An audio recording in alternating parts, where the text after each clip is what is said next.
If everyone forgot you tomorrow, would you still rise today? Billions of eyes are online, yet not one of them is truly watching you. You think the world is keeping score of your every step, but it isn't. People glance, they scroll, they move on. And still, how much of your life have you lived for that imaginary audience? Here's the harsh truth. Nobody cares the way you imagine. Not your coworkers, not your classmates, not even your closest friends. They're carrying their own storms. And that truth, once you face it, is not a curse, it's freedom. Because the moment you stop performing for them, you can finally start building for you. The illusion of eyes on you has stolen your courage, delayed your moves, locked your dreams behind hesitation. But when you see clearly that the crowd isn't there, the stage disappears. And in that silence, your real work begins. Today we'll walk through 12 truths that will reset how you see yourself and the world. Each one is a strike of clarity. Some will sting, some will steady you, and some will feel like a key turning in your chest.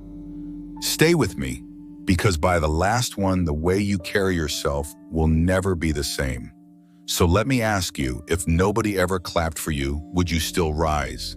If no one ever posted about you, would you still create?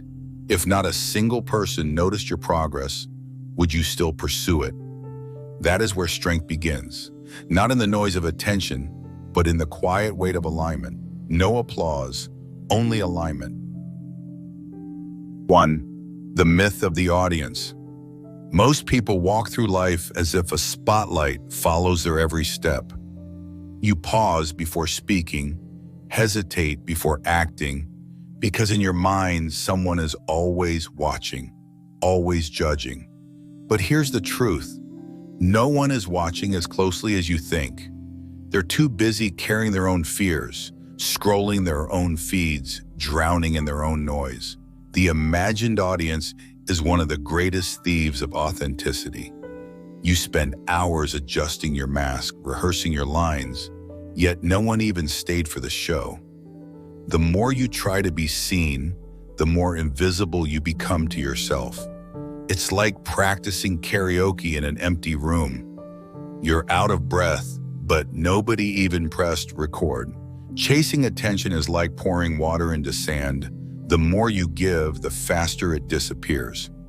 I knew someone who posted every detail of her life online. The likes came, but she still whispered, "I feel unseen." The truth is, the crowd was never really there. Attention is momentary. Alignment is lasting. Not the noise, but the weight. Not the flash, but the roots. I lived that illusion too. After my collapse, I was terrified to take even the smallest step, convinced everyone from my past was laughing. One day, Jonas tossed me a piece of sandpaper and said, "They're not looking, man. Finish the cut." That moment hit harder than any applause I ever chased. He was right. No one was looking. And that gave me permission to start. So here's your practice. Act today as if no one will ever know. Send the message, finish the draft, take the walk, lift the weight. Do it without the need to broadcast. When you stop living for spectators, you start living for substance. Ask yourself this: if no one ever found out what you did today, would it still be worth doing? That answer is your compass. Forget the applause. Walk with alignment. 2. Entitlement destroys growth. There's a subtle poison that seeps into the mind. The belief that because you tried, the world owes you something.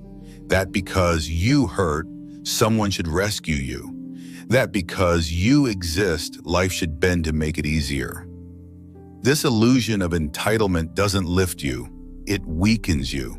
It's like waiting for an elevator in a building that was never built. Growth begins the moment you stop asking life to pay debts it never signed. The longer you wait for rescue, the more your own legs forget how to walk. The more you expect applause, the less you build the kind of work that deserves it. I once coached a man who started a small business. When sales failed, he blamed the economy, his friends, even his luck. The truth? He had never spoken to a single customer. The day he committed to 10 conversations a day, his results exploded. The world didn't change. His posture did. I remember those nights myself. Empty accounts, broken trust, and the quiet belief that someone should see my pain and save me. But help never came. That's when I wrote a line on my wall. No one owes me, I owe myself. Not their rescue, but my responsibility. It wasn't comforting, it was clarifying. Entitlement is like waiting for the Wi-Fi signal to get stronger without ever paying the bill. You sit there refreshing the page, forgetting you're the one who has to plug the cable in. Here's your practice. Write down 3 things you secretly believe the world owes you. Love, money, understanding. Whatever they are, cross them out with a thick black line. Then replace each with a concrete move you can make in the next 48 hours. Ask yourself, if life never handed you what you wanted, who would you choose to become anyway? That answer is your freedom. Freedom begins when you trade applause for ownership.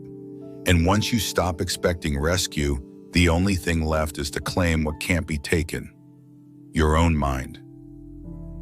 Third, radical ownership of your mind. The last territory you truly own is not your job, not your reputation, not even your home. It is your mind. And yet most people surrender it daily.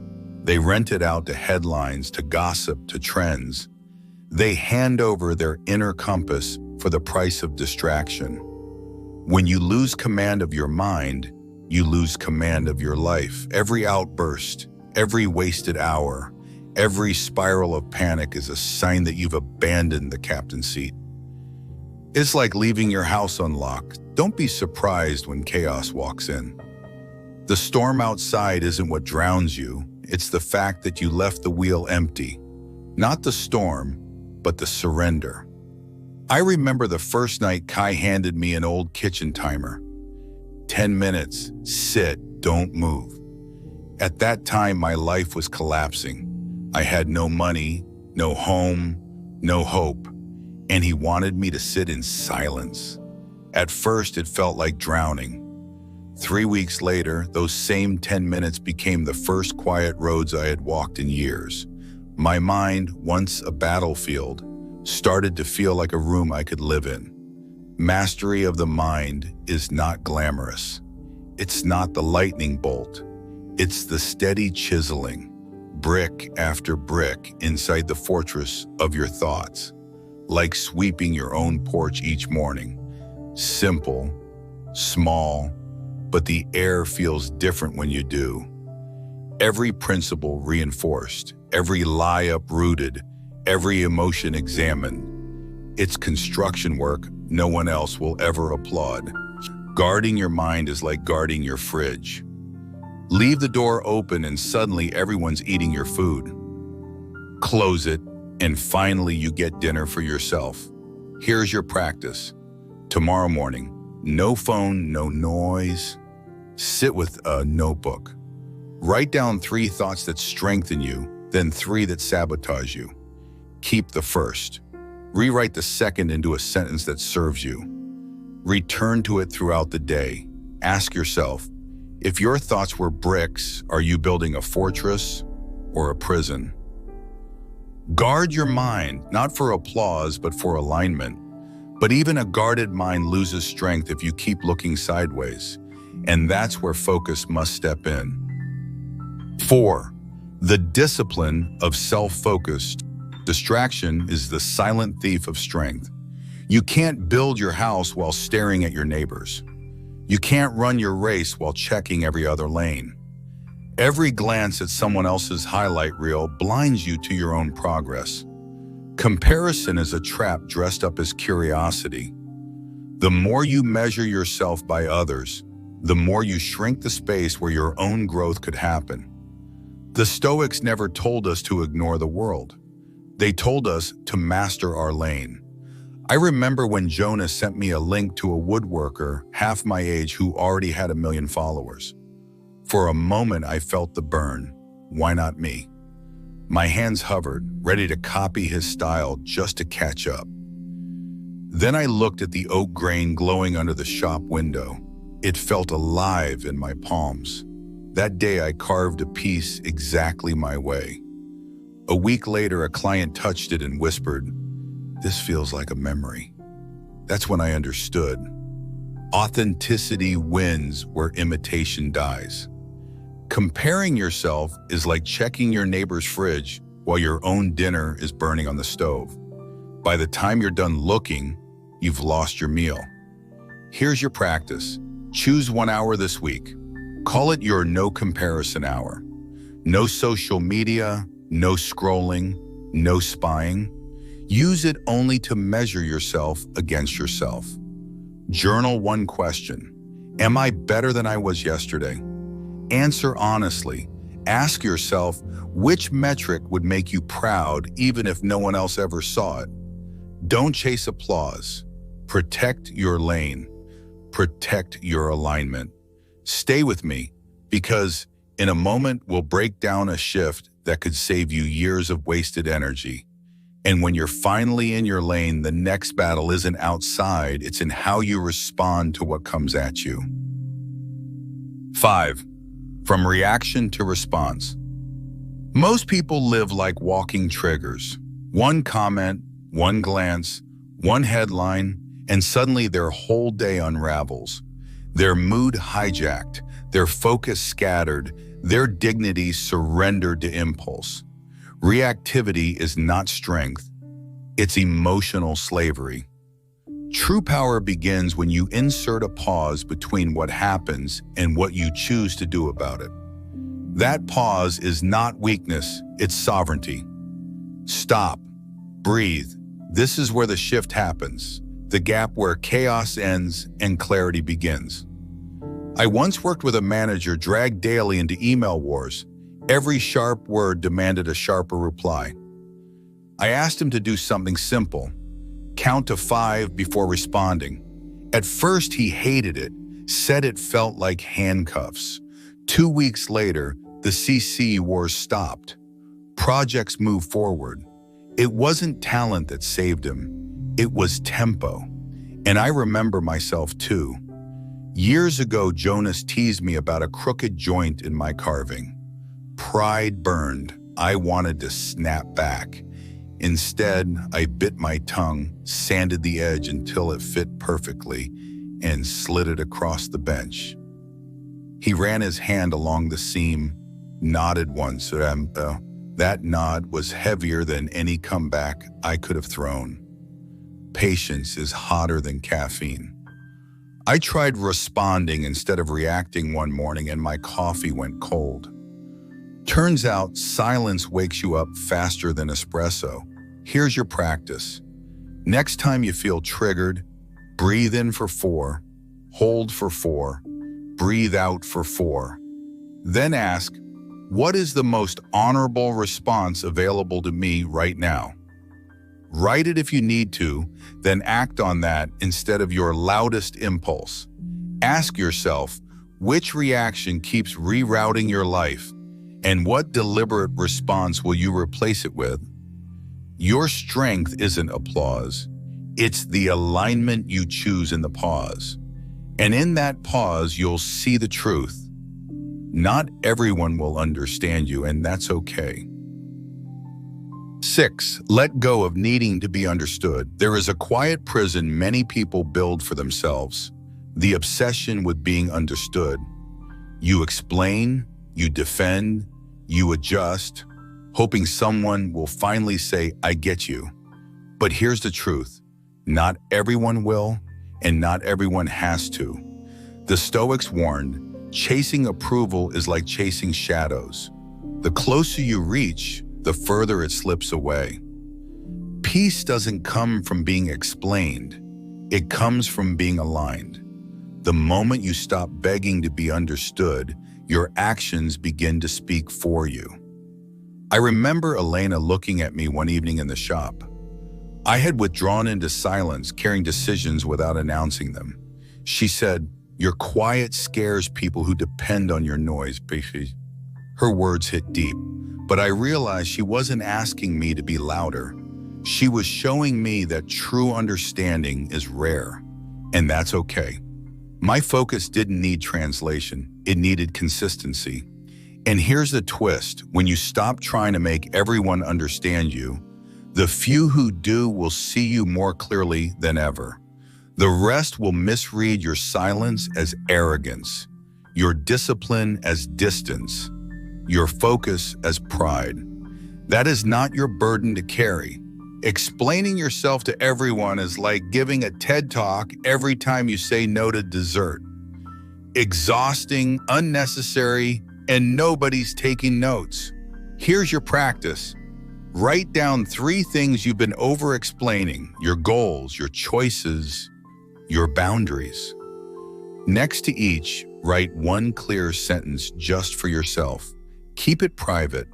Let it anchor you when doubt creeps in. Ask yourself, who are you still trying to convince? And what could you build with that same energy instead? You don't need applause.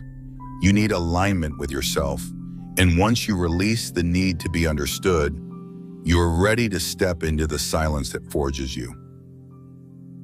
7. Use solitude as a forge. Excellence rarely grows in crowded rooms. Most people run from silence, filling every gap with noise because they fear what they might hear inside themselves. But solitude is not emptiness, it's elevation. It is the forge where focus sharpens and the soul matures. When you learn to be alone without being lonely, you build a strength the crowd cannot give. Isolation, when chosen, is not weakness. It is preparation. I knew a young designer who practiced what she called silent sprints. Every Friday night while friends partied, she shut off her phone, locked her door, and worked in silence for 3 hours. People teased her. A year later, she had doubled her rates. Not because she worked more, but because she worked deeper. Her solitude became her edge. I lived that lesson too. In the quiet of Kai's old workshop, I discovered solitude wasn't punishment for failure. It was the space where I could finally hear my own thoughts again. No applause, no audience, no performance. Just the sound of wood against steel and my breath steadying with each stroke. Some people say they hate being alone, yet they'll sit with their phone for 4 hours scrolling strangers' lives. That's not company, that's just a crowded kind of loneliness. Here's your practice. Schedule one 90-minute block this week for focused solitude. Turn off notifications. Speak only if necessary. Work on one thing that matters, just one. Notice how much sharper, lighter, and steadier you feel when the noise fades.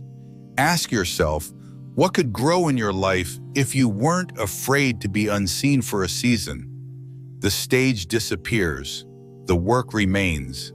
But silence alone isn't enough. It's what you do inside that silence, day after day, that builds consistency. 8. Build the armor of consistency. Talent makes a spark. Consistency builds a fire. Most people wait for inspiration, but the Stoic knows discipline is born in the unseen hours, when it isn't easy, when it isn't exciting, when no one is watching. The world is addicted to shortcuts and hacks, but nothing outlasts the person who shows up daily with quiet resolve. You don't need grand gestures. You need rhythms that hold steady when your mood betrays you. I remember Kai handing me a battered ledger during the years I was rebuilding. Inside, just 3 columns: carving, silence, sleep. Make 3 marks each day, he said. If you can do that, you'll survive storms. It sounded too simple, but during the darkest month of my life, when everything in me wanted to collapse, those 3 marks held me together. I didn't need applause. I needed proof I kept my own word. Motivation and I are on speaking terms. We just don't meet on Mondays. Consistency shows up anyway. And that's the secret. It's not about heroic effort. It's about the invisible armor that forms when you repeat the right thing long enough. When the storm comes, talent shivers, consistency endures. Here's your practice. Choose one action that strengthens you. Reading 10 minutes, walking a mile, journaling a thought, lifting a weight. Do it daily for 7 days. Track it on paper. If you miss a day, restart the count without excuses. Let the mark remind you, this is who I am becoming. Ask yourself, which small promise kept would transform how you see yourself in the mirror? Strength is not what they see. It's what you keep when no one is watching. Don't leave yet. The next truth might be the hardest one to swallow, but also the most freeing. And yet, even with consistency, the sharpest edge is found in silence. 9. Make silence your power move. In an age of endless noise, silence is rebellion. In a culture where everyone talks over each other, the quiet one often sees the clearest. Silence is not the absence of power, it is power refined. When you hold your tongue, your mind sharpens. You hear what others miss. You preserve energy instead of scattering it. Words once spoken can never be taken back. Silence costs nothing, but often buys everything. It's like sipping warm tea before answering. You taste calm before you speak it. I knew a couple who tried something unusual. Before every difficult conversation, they gave themselves 1 full minute of silence. No accusations, no defenses, just breathing. At first it felt awkward, almost artificial, but soon their fights turned into plans. They realized the problem was never what was said, it was how quickly they jumped to say it. That single minute became the hinge that saved their marriage. I learned the same lesson at the workbench. Anger would burn to rush me, to hammer harder, to cut faster, but the blade always slipped when I forced it. It was the pause, the silence that kept my craft precise. Life works the same way. People say silence is awkward, yet they'll sit through 20 minutes of hold music without complaint. Maybe awkwardness is just silence we didn't choose. Here's your practice. Schedule 1 intentional hour of silence this week. No phone, no posting, no explaining. Just listen, walk, write, breathe, or sit, but don't fill the gap. Notice what truths rise once the static fades. Ask yourself, what truth in your life can only be heard when everything else finally goes quiet? Silence doesn't ask for applause. It restores alignment. And in that silence, the mirror speaks, forcing you to face who you've truly become. 10. Become the person you respect. Stop waiting to be discovered. Stop waiting to be admired. Respect isn't handed down by the crowd. It's earned in the mirror. You don't need to prove you're worthy of attention. You need to become someone you cannot help but respect. The Stoics taught that character is not forged under the spotlight, but in the shadows, when no one is clapping and no one is watching. Becoming isn't performance, it is process. Every small choice chisels away who you were and reveals who you are becoming. I remember the night Jonas pointed at a crooked seam in my carving. Pride surged. I wanted to snap back, to defend myself, to excuse it. Instead, I picked up the sandpaper, worked the edge until it was flawless, and slid the piece across the bench. Jonas said nothing, just gave a firm nod. That nod carried more weight than any cheer I had ever received. It wasn't approval, it was confirmation that I was living up to my own standard. And that's the shift. When you stop begging the world to notice you, you free yourself to notice the person you're becoming. Not louder, not flashier, not shinier, just truer. Here's your practice. Each night before you sleep, write one line answering this. What did I become today? Not what you achieved, not what you gained, but what you became. Stronger, kinder, clearer, steadier. Let that single line guide your next morning. Ask your own, if your future self walked into the room tonight, would they recognize you as the person they once prayed you'd become? Forget the applause. Walk with alignment. And once you respect yourself, the next step is directing your energy where it truly matters. 11. Train your energy, not just your schedule. Time management sounds impressive, but without energy management, it's nothing more than a beautifully organized burnout. You can color code your calendar all you want, but if you waste your best hours on trivia and leave your lowest hours for what matters most, you're digging with the wrong end of the shovel. The Stoics spoke of directing effort toward what truly serves you. Energy is that effort. Guard your peak hours like a temple and protect your lowest like a harbor. The difference between exhaustion and excellence is not time, it's timing. I knew a nurse working night shifts who dreamed of writing. She didn't have endless hours, only 2 quiet windows, after pre-rounds and before last checks. In those brief moments, she drafted chapters. 2 weeks, 1 draft. Family dinner stayed intact, sleep was preserved, but her best energy went where her heart needed it most. I learned the same in my shop. Mornings became my sharp edge. Evenings, my hands slowed, my mind scattered. When I carved at midnight, mistakes piled like splinters. But when I gave my best light to my best work, the grain of the wood seemed to cooperate. Energy, not time, shaped the outcome. Some people brag, I worked 12 hours today. That's great. So did my laptop. But did either of you have any battery left? Here's your practice. Identify your 2 highest energy blocks this week. Guard them. Place your most important task inside them. Push one low-value task, scrolling, small talk, busy work, out of that sacred window. Do it today, not tomorrow. Ask yourself, when are you most alive, and do your priorities actually live there too? The reward of mastery isn't applause, it's alignment with your own rhythm.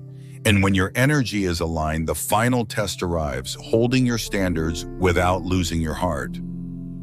12. Hold standards with a soft heart. Strength without kindness becomes cruelty. Kindness without strength becomes chaos. Real power is holding both. Boundaries that protect you and a heart that remains open. Most people swing too far. Either they harden so much that nothing can reach them, or they soften so much that everyone can use them.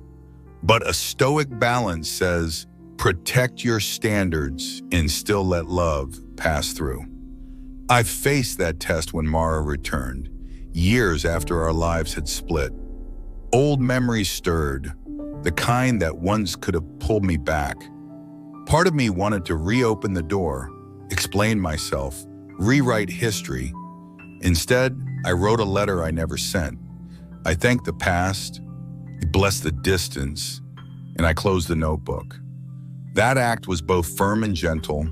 It gave me peace without resentment. Standards are bridges, not walls. They show others how to reach you, but they also show you how to keep yourself whole. I once tried to be chill about my boundaries. Turns out I wasn't relaxed. I was just cold and confused. Here's your practice. Choose one boundary you've been vague about. Write it in plain language. Share it with the one person who needs to hear it. Then offer a clear alternative so love still has a path. Ask yourself, where do you need to be softer and where do you need to be sturdier? Where respect isn't given by the crowd, it's earned in your own reflection. The quiet reward. So here we are, 12 truths, 12 shifts, And maybe you've noticed something. The world was never really holding you back. Most of the chains were illusions you tied around yourself. The imagined audience, the sense of entitlement, the need to be understood. When those illusions fall, what's left is raw and simple. You. And that's enough. More than enough. You don't need the world to clap. You don't need them to notice. You don't need permission slips or guarantees. What you need is to move, to align, to become. Not for them, for you. I promise you this, the moment you start honoring your own standards, your own energy, your own inner citadel, you'll feel lighter, clearer, stronger. Not because life got easier, but because you got steadier. So here's my challenge for you. Choose one of these 12 truths and practice it today. Not tomorrow, not someday, today. What's your pledge? Leave it in the comments below. Because strength isn't found in applause, it's found in alignment. The applause will fade, the followers will scroll, the world will forget, but the mirror will always remember. Walk forward quietly, steadily, with weight in your steps and light in your chest. And when the crowd forgets you tomorrow, you'll still remember who you are.